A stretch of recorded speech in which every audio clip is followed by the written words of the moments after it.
having the wrong chat. What is the correct chat? Thank you, Heike. Heike just... did you get the link? Huh? Great, thank you very much. Thank you, Heike, for putting me right. For those of you who don't know who I am, my name is Marisa Konstantinidis. I am a teacher educator from Greece. I live in Athens, and I also have a little plot in Second Life, which I've had for 2 or 3 years now. And my ambition is to do something with it and to bring some teacher education in Second Life, not necessarily about Second Life only, but about more general methodology. And I have been training teachers of English for quite a long time. I think it's too long to tell you just exactly how long. My Second Life name is Marisoldi or Alana, and I was created in those days where you couldn't choose your name, but you chose names from a number of options, hence this very odd name. Now, those of you who are here, perhaps we could use a text chat. I know Carol and Hazel, and let me just have a look and see who else is here. And Osna, Dennis is here, and I don't know the young lady who's here, if she has been involved. Coco Leblanc, you have been involved in the Machinima workshop as well, right? Yes, she has. Okay, great, yes. I'm a little bit flustered because, you know, the technology and all that. I'm trying to kind of sort myself out, so I apologize if I didn't recognize everybody. I have a view of myself and my screen at the moment, and I'm going to talk first about, you know what a machinima is. But the techniques I'm going to show you can be used with any video that you want to use in class.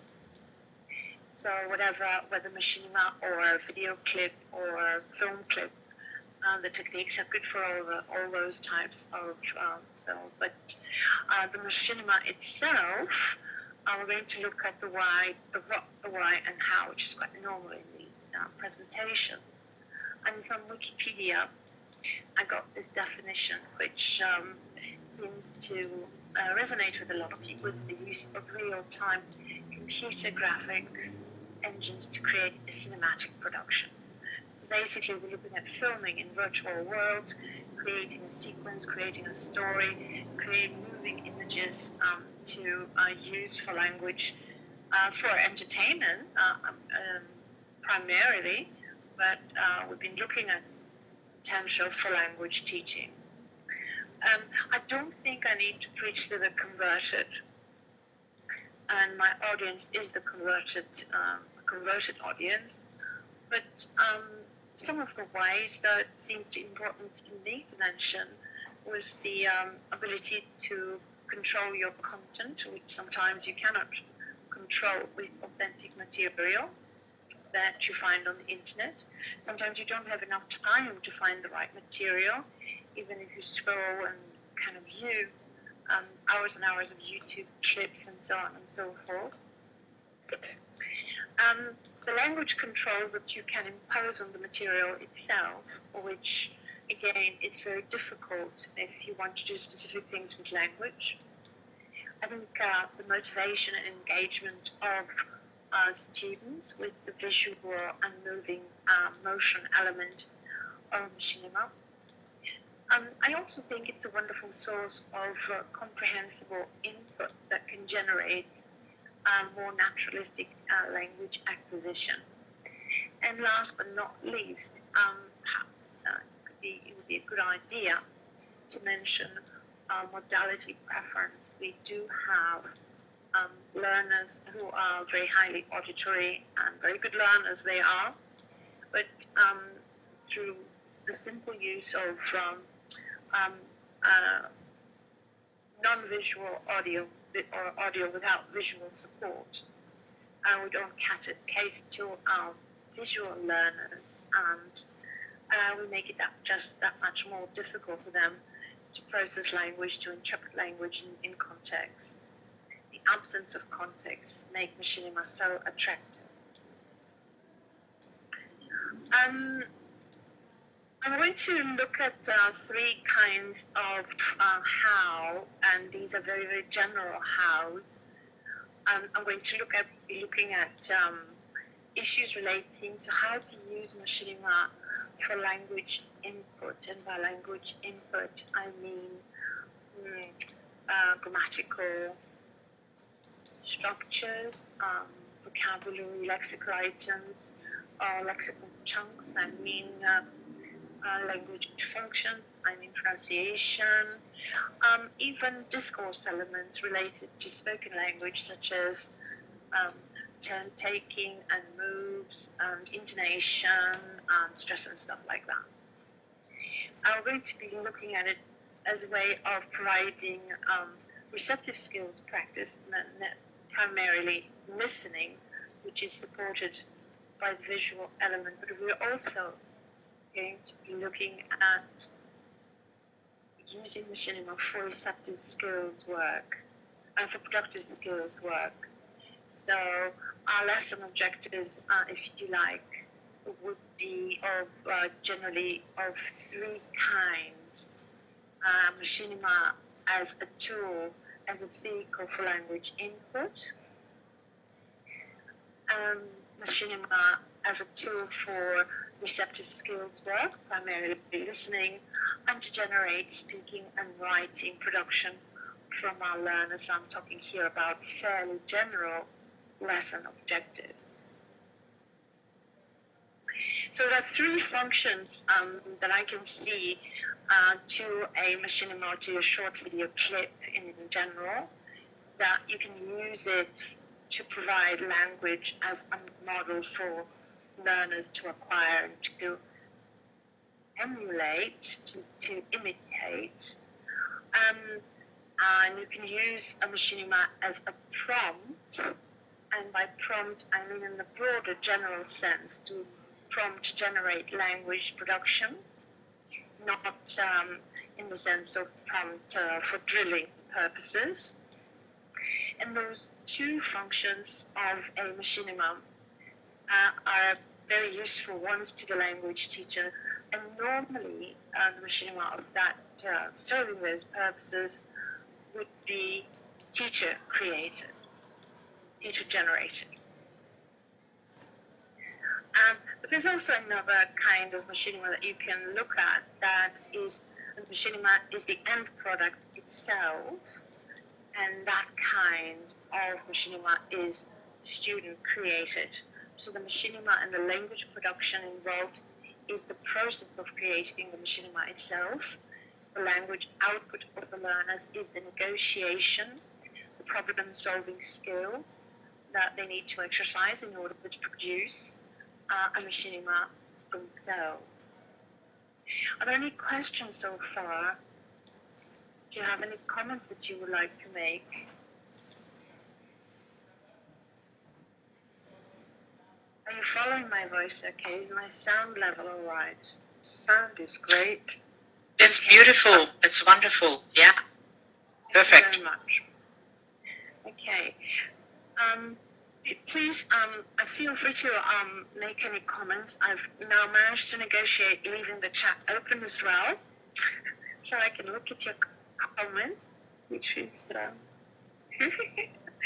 sorry I hadn't put that out before. I could see stray comments here and there. Yeah, I'm really sorry, Marissa. I had to go off because visited, so I needed to get him banned on both islands. Okay, So I disappeared, but I'm back.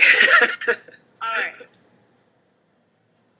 I'm mostly going to work today with teacher-generated Machinima and look at some considerations that I think are important for teachers, for educators in general, to consider. Because we're looking at Machinima for language teaching purposes, but I think Machinima is a wonderful tool to use not only in the narrow sense of language input, but it could also teach content. For example, in the production of films that we saw, Machinima that we saw yesterday. I tend to say Machinimas as plural, but I've been corrected several times. That Machinima is also the plural. Anyway, somebody, I think Almut and her group produced a Machinima that was talking about Second Life itself. So that was teaching some subject matter. It was teaching content to the learners, through which they could be acquiring some language. So this type of film is also good for content-generated, content-related teaching. So if you have classes that you want to teach English through geography, culture through and English at the same time, Machinima seems to be a fairly good vehicle for that. Some of the considerations that some of you will be familiar with are the length of the production in minutes. And there's a whole gamut. I mean, there's a Machinima of a few seconds, of 1 minute, versus Machinimas that are longer and possibly even more than 10 minutes. What are your feelings about the ideal length? I think I've asked this question before, and I know some of your answers, but for the sake of the recording, perhaps, if you don't mind, type your answer till 3 minutes. Yeah? 3 at the most. 3 at the most. Yeah, I tend to agree with short length clips because, first of all, it's a great, it's a lot of work for the teacher to produce something that is such a major production. And 10 minutes is like, Spielberg production to me. Long clips get boring, as Letty points out. They can be very interesting if you handle them in the right way, just like a long film would be interesting if you exploited it in the appropriate way. With longer clips, Coco suggests you would have to include clips for comprehension. I think Osna's first was 16 minutes. That was the story of your life, or an epic saga. Yeah, I think comprehension questions for me are a must for any type of 1 minute, 2 minute, 5 minute, 6 minute, 10 minute clip. To me, it's a given that at some point you're going to check your learner's comprehension. But I think with longer clips, you can chop them up into smaller sections and handle different sections in different ways, pausing and so on, encouraging further prediction, etc. So if you have a longer machinima, perhaps it might be a good idea to think of transition points where you might pause it to generate discussion, further prediction, maybe imagining, getting the students to imagine. Yeah, exactly. Getting the students to imagine how it's going to continue. In some cases, yeah, okay, Coco, I didn't understand what you were saying. With a pause then, and very often you can even just pause it and ask the students to predict who is going to speak next and what do you think they're going to say.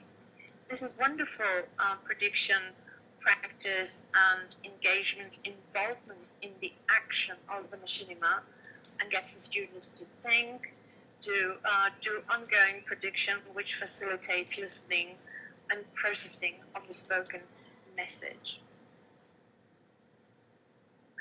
The number of characters is also another issue which some of you will have had to negotiate in creating your machinima. And generally, unless you've got, I tend to go for smaller crowds. First of all, it's easier to find enough, to find colleagues who are going to come and help you. If you need 25 people, it's kind of very difficult to mobilize so many people unless you're running around like a chicken without a head or like a really dervish pretending to be 32 different avatars and then trying to patch it all up. You know, a small number of characters, simple actions, you know, it's great. If you do need to use more characters, sometimes I get lost in the in the story because, you know, I get confused. With who is doing what. So it's a good idea to prime the learners before a sequence like that involves many characters, and provide them perhaps with character profiles. For example, in this particular story that one of our colleagues created, Barbara Novelli, it's quite a complicated story, and every time I watch it I forget who's doing what. That's because I'm not a learner, obviously, and I don't have Barbara as my, who I'm sure is a wonderful teacher. I'm not doing it in class. But I would suggest that perhaps it's a good idea to have some kind of stage where you familiarize your learners with the characters in a very simple way. I think it's Mr. Prophet's Demise, number 2. And it's in one of the handouts. One good suggestion is to label them, to screenshot maybe a still where they appear, or to do a patchwork of stills, as I did from Barbara's story, from Barbara's Machinima, and to use labeling. You can do that in any picture editor. Even the simplest picture editor will put text on a JPEG or a PNG or something, and give the students some background. Who is each character, so they remember? Because if they have to answer complicated comprehension questions about these characters, they have to know who was what and who did what. I think also one thing that I possibly have already mentioned, so I'm going to kind of gloss over it quite quickly, is the time and effort you expend on creating such a production. I know that while you're learning the tools of the trade, it takes quite a long time to get your act together, and I've been there and done it, and some of you and you have been much more actively involved in your own productions than myself. You know how long it takes to produce the shortest of machinimas.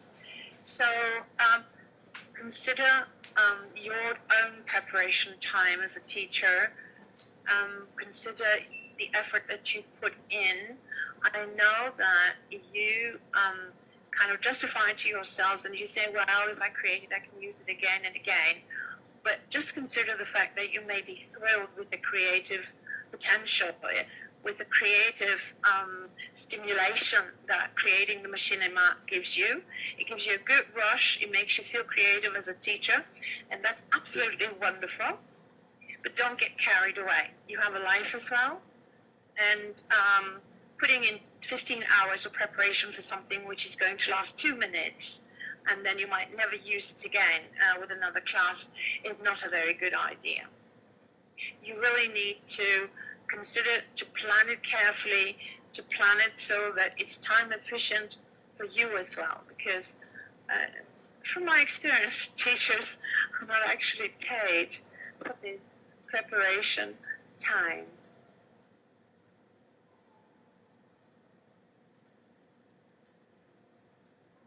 You wanted to do a perfect machinima, Letty.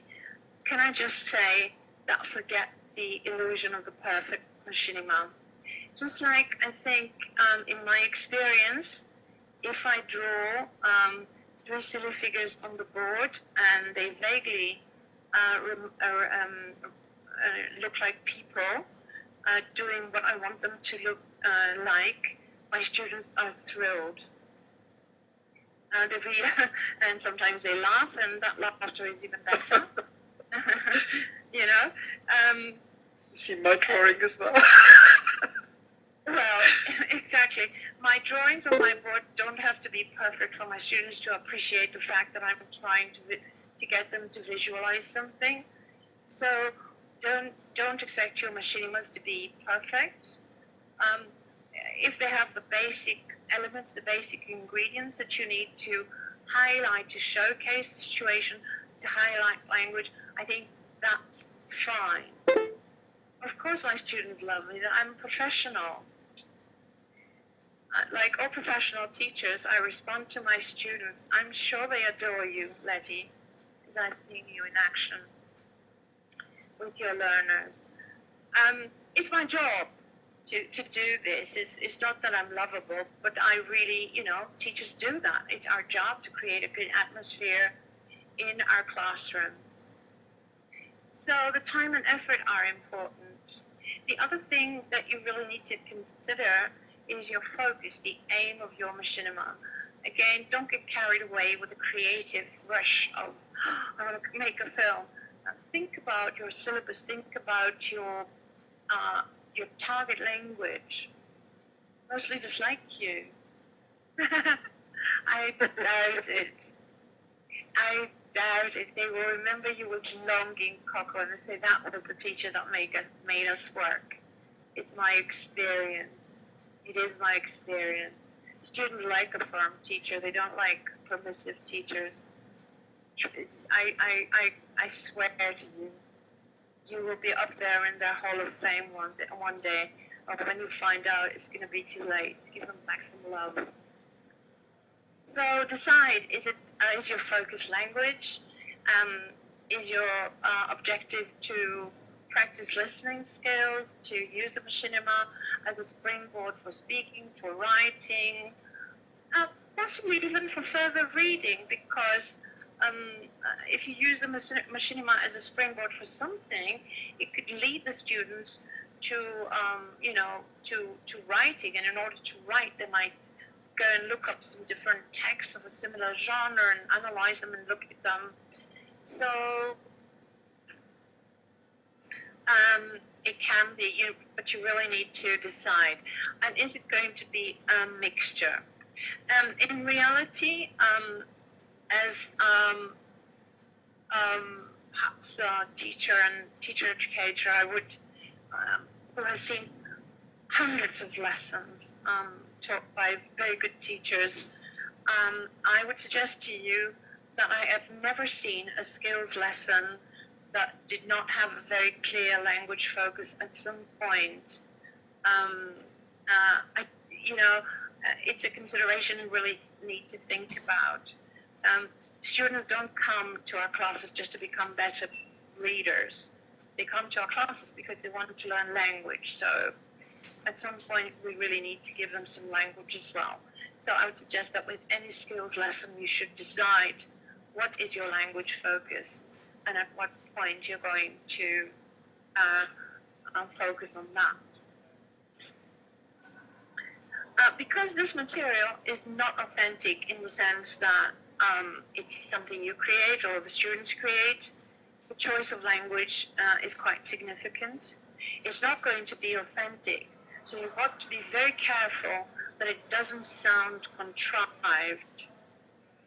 And here I would suggest that teachers need to be need to sharpen up, to hone up their skills as language experts, and to be very aware of the sociolinguistic appropriacy of what they're including, that they are using the right language functions. It's not just grammatical accuracy, which we can all do very well. But we also need to consider, would native speakers in their right minds, in the real world, say something like that? Or am I just saying it to highlight a language point?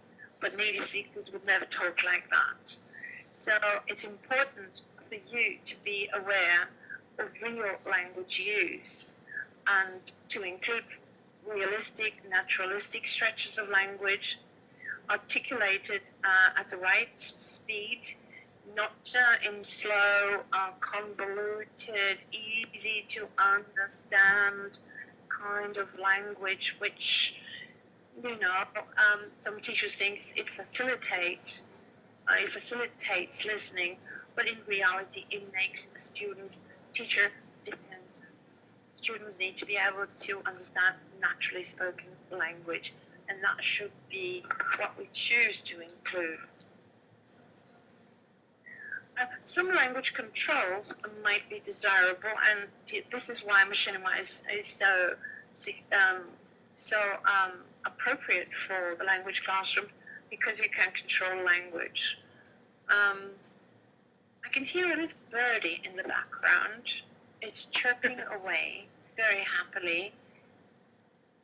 It sounds as if my presentation is making everyone happy, and it's like a heavenly atmosphere, and my audience is sitting back listening to me ecstatically. This is not the case at all, I assure anyone who's listening online. And it's just the sounds in the background. Can we just try and get Anne in front of you, Marissa? Oh, she's coming. Yes, it's coming. Just right click on her seat, Anne. Hello. I'm trying to see the front of you, but I can only see the back of you, Marissa. Okay, I'll try to turn around. Yeah, wow. Yeah. I lost myself. Now I have to do a complete 180% turn to come back to my slides, and I've lost them. Good Lord. Where are my slides? I've lost them now. Behind you. I know, but I need to come back in. Oh yeah, okay, I got them. All right. I'm going to point at something else as I speak, so that I don't always seem to be looking at the board. I'm looking at you now, aren't I? Yes, you're looking at us. No, at the moment you're looking at us sometimes. No. But you're not showing your back, so that's a great shame. Thank you very much. It's something that I would tell my teachers off, stop looking at the board, look at your students. Thank you very much, Letty, for letting me know. That sounded like letting me know, Letty me know. Letty, forget Letty. So, what about language controls? I would suggest, yes, have very, very sharp and strong language controls. If you're using your little sequence, your Machinima, to highlight language, to showcase grammatical structure or items of vocabulary or functional items. But the 70% refers to what you achieve if you are very careful with the language surrounding the language that you want to highlight. If the students don't have to worry about any other unlearned language items, you're maximizing their chances of acquisition by about 70%. If you're not, you're minimizing their, if they have to worry about other unknown vocabulary, idiomatic phrases, which maybe make the particular piece sound authentic and exciting, they might get confused. Fewer language controls if you're using video or Machinima for listening skills development. But Machinima itself, the visual element, the action, the movements, they make the text, the speech, more comprehensible, obviously. And that's why we use it, because the features of the environment and the actions of the people facilitate language processing. So it's not so significant to have language controls if you're using. Oops, I've lost myself. Good Lord, where am I? Okay, hang on a minute. I've got to turn me around as well. Okay, here I am. Sorry about that. Okay. The other thing is that should you use explanations and grammatical? I turned around and I'm looking at the wall now, but you know, what can I do? I don't want to lose myself again. Grammatical explanations and big charts and diagrams and that and rules. Okay, I think some teachers like that, and nothing I will say will convince them that this is not a good idea. My own personal feeling is that Machinima as a tool for visual, creative and naturalistic samples of use of language is not a grammar book. Grammar books do that. We do that in the classroom. You can put up your boards, your substitution tables, your timelines, your rule discovery exercises. You can put them up on the board, you can put them on a handout, you can put them on a slide presentation. But I think Machinima should have the features of a filmed sequence of an episode. It should be people doing things, people acting in situations, people reacting to other people, and communicating in a way that resembles communication in the real world. Something else that you might want to consider is text and speech bubbles. There are advantages that some people find in using speech bubbles and text, for example, subtitles. And I have turned completely around again, and I'm really embarrassed. Okay, is that better? Yeah. Absolutely fine, Marisa. You're perfect. This is giving me no end of angst. Don't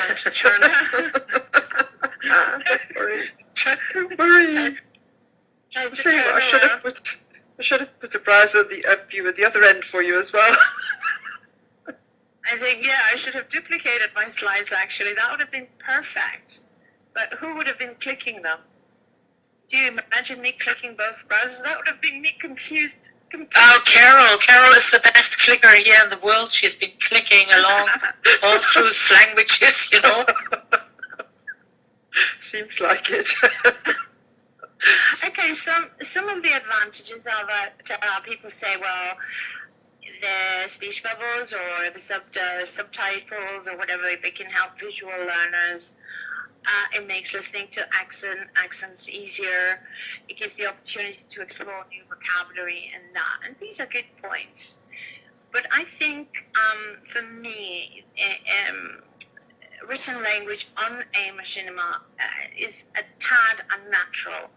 I don't find that is the intended use of the medium.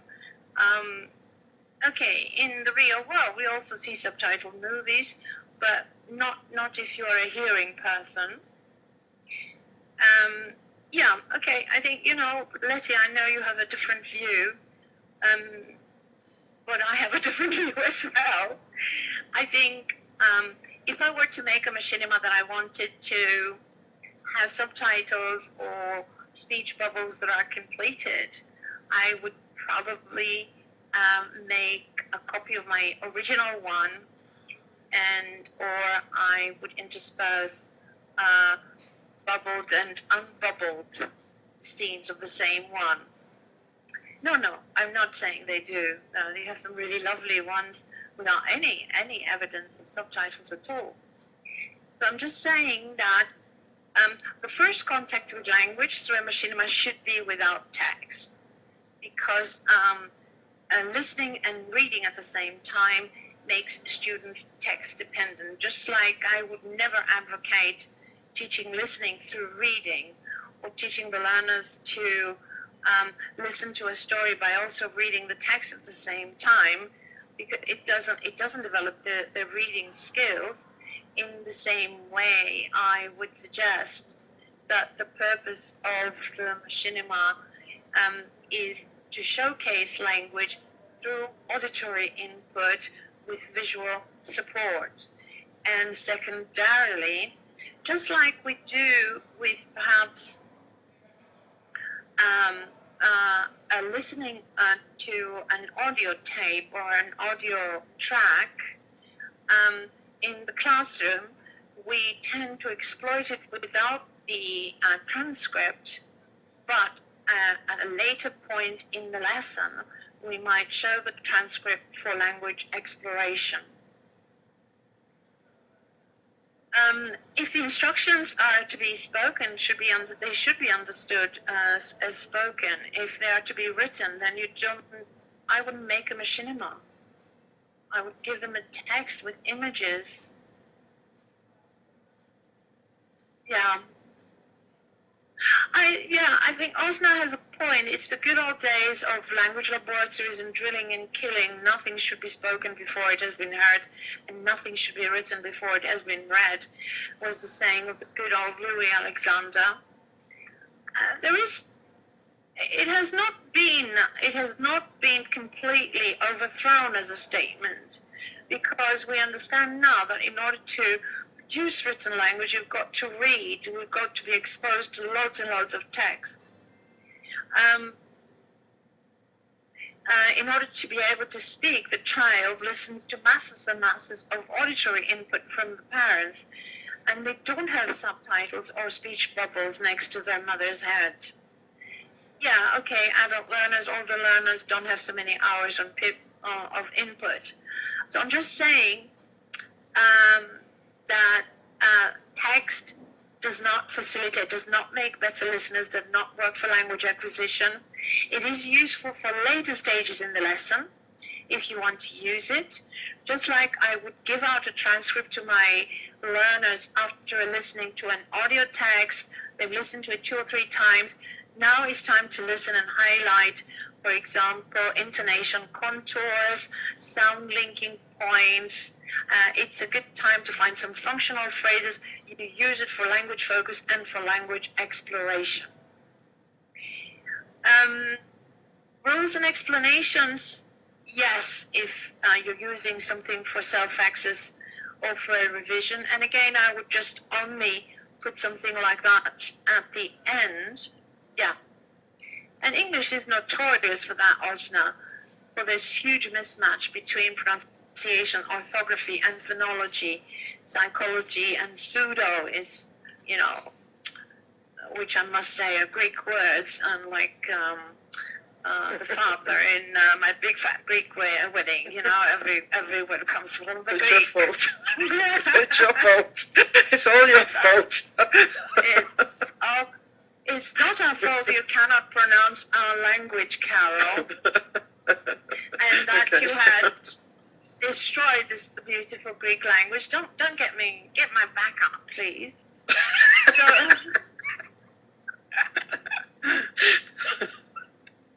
Okay, so rules and explanations only if you're sending something for self-access. Again, my personal preference would be not to put this on the machinima itself.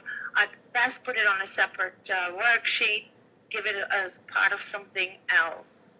I wouldn't do it if I was using the machinima in class.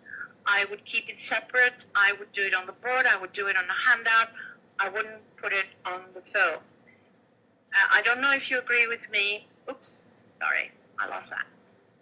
Some typical classroom techniques that you may be familiar with. I don't think I'm reinventing the wheel here. You will be familiar with the concept of playing the machinima with sound off. Yeah? First you play, the students predict the action. You can get them to imagine what the characters are saying. You can even ask them to act it out from, the action in the sequence, and to act out the lines. You can freeze frame and stop the action. Remember we talked about pauses earlier, and you ask them for further predictions. What do you think is going to happen next? Which character is going to speak? What are they going to say? how do you think they're going to say it even? Do you think they're going to be angry? Do you think they're going to be, do you think they're going to apologize, to invite, and so on and so forth? You can play with the sound off and just watch the images. I don't know why I said that, because I've said that earlier. It's obviously a mistake in the slides. You can just, I meant just play with the sound off. You just play the sound, but not watch the images. You can play the sound and have the students imagine the images. I apologize for that mistake. Okay? Some other ideas from the techniques toolkit, like you can give them speech bubbles to complete. You can give them allow partial viewing. You can cover up half the screen. You can do back-to-back viewing. One person is viewing, is watching the screen. The other person is just listening, and they tell the other how they imagine the action to be. The normal gamut of activities that you can use for any good listening lesson is good for this. You can do gap fills, you can give them images to order, you can give them sentences to order, events, true and false, and so on and so forth. Any techniques that you know as a good listening skills teacher are good for Machinima and for any kind of video. Finally, I want to come to the idea of lesson shapes. Lesson shapes can be used, seen receptively, and you can use the presentation practice production model, particularly useful for low levels of instruction, or the students don't have enough language to experiment with, where you might present something, highlight it, get them to notice how the language was used, then lead them to acting it out, to control practice activities before they produce similar language. You can use the pre-while post model for skills development, before they watch, while they watch, post-watching activities. You can use a task-based model of learning.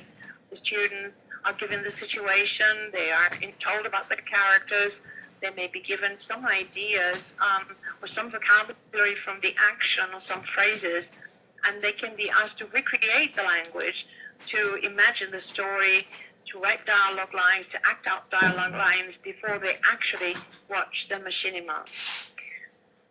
In staging receptive work, the usual while post-viewing model would have the following purposes. You would be doing various previewing activities to tap their background knowledge, to stimulate interest. If necessary, to teach some key vocabulary, to give them a purpose for viewing, to encourage them to predict and anticipate, which is key in these things like that. Because no matter how excited we are by our creations, we teachers tend to be sometimes as naive as children who just love what we do, and we find this wonderful song, and we find this little wonderful film, and we go to class and we are met with blank faces. Students need their curiosity, we need to stimulate their curiosity. We need to get them to guess, to predict, to anticipate, to make a personal investment. Because human nature being what it is, they want to prove themselves right. And if you've got them guessing, they want to prove themselves right. And the only way they can do this is by watching a Machinima, listening to the audio or whatever.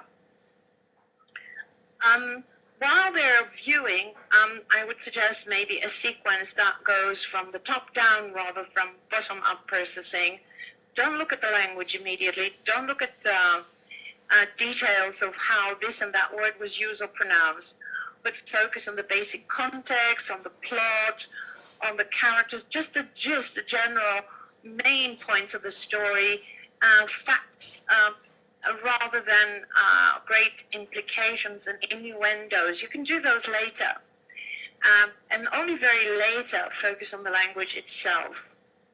For post viewing, encourage reaction to the video, encourage practice of certain items of language that were used in the video in the Machinima, and get them to consolidate the language, whether you were using it as a language showcase or as a skills development activity. The students need to go away having learned something, used something, take something home. Student-generated machinima is also a wonderful way at consolidating and creating productive work in the learners, and it's a wonderful vehicle for project-based learning, where the students can decide, you can assign a project, or they can choose a project.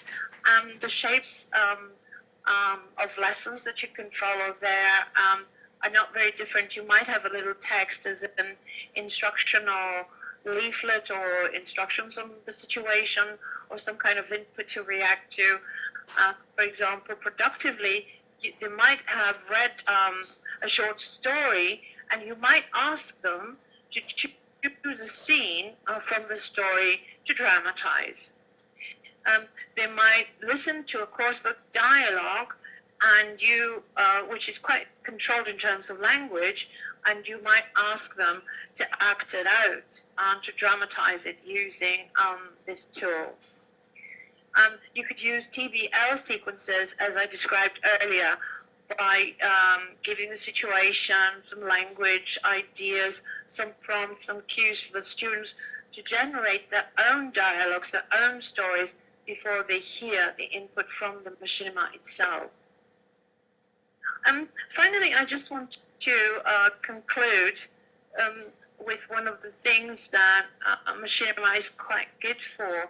It's very good for generating various cognitive processes which are involved in Bloom's taxonomy. And this is the revised taxonomy which includes some of the new Web 2 or Web 2.0 tools for the various levels of thinking skills involved.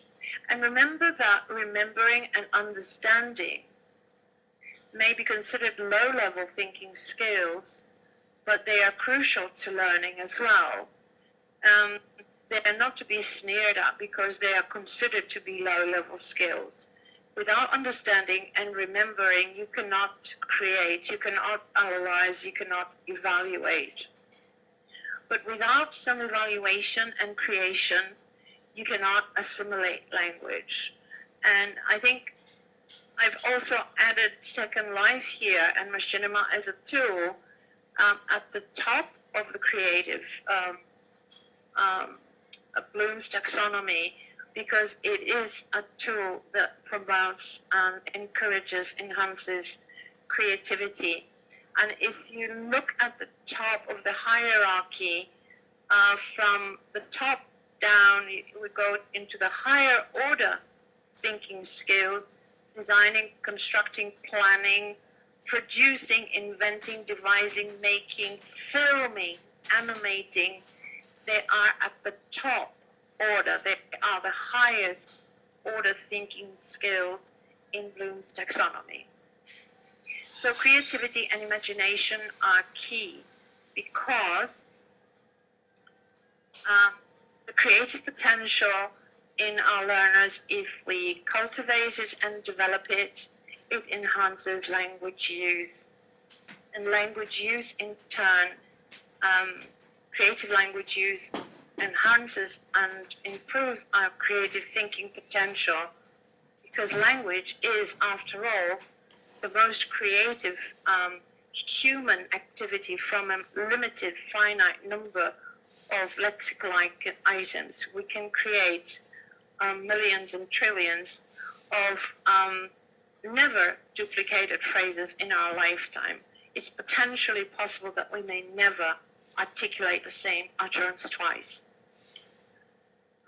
And this type of work generates lateral thinking, flexible thinking, productivity, originality, and independence of view. It's problem-solving oriented.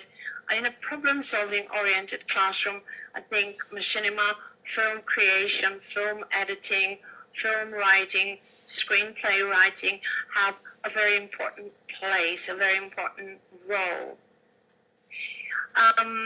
Some of the dimensions of creativity have been identified from education, from an educational point of view, from a psychology point of view, and from the business world, which is very interested in creativity for reasons of marketing, of course, not for innocent reasons. But there's been a lot of research they've done which benefits education, and some of the qualities of people who are creative have been identified, and I have chosen the main 4 parameters which I think resonate very highly to language educators. The concept of fluency, flexibility, elaboration, and originality. And fluency is not what we understand as fluency in speech, but it's the generation, the production of many ideas. Creative thinkers are prolific producers of ideas. They're not all very good ideas, but they have lots of ideas. They are flexible thinkers. They are not stuck to a single point of view, but they can look at a problem and look at different solutions and look at different ways of dealing and approaching it. They are good elaborators. Lots of wonderful new ideas are elaborations of old ideas that somebody picked up, developed, and created something new and wonderful. And lastly, they are original. They are new ideas, but not necessarily because they're completely novel. They can be original because somebody looked at an old problem in a new way and elaborated in a fresh way that made it more creative or more useful to us. With a language teacher, creative behaviors can be very, very well associated with language skills and language production. In terms of creative behaviors, on the left-hand column, fluency is seen as the ability to produce large quantity of ideas. As I said, not all very good ideas, but large quantities. In terms of language production, it's been identified as easy and ready flow of talk, and it's the production of sustained talk. People who talk very little are not considered fluent. So some quantity of talk is required for people to be considered fluent, eloquent speakers.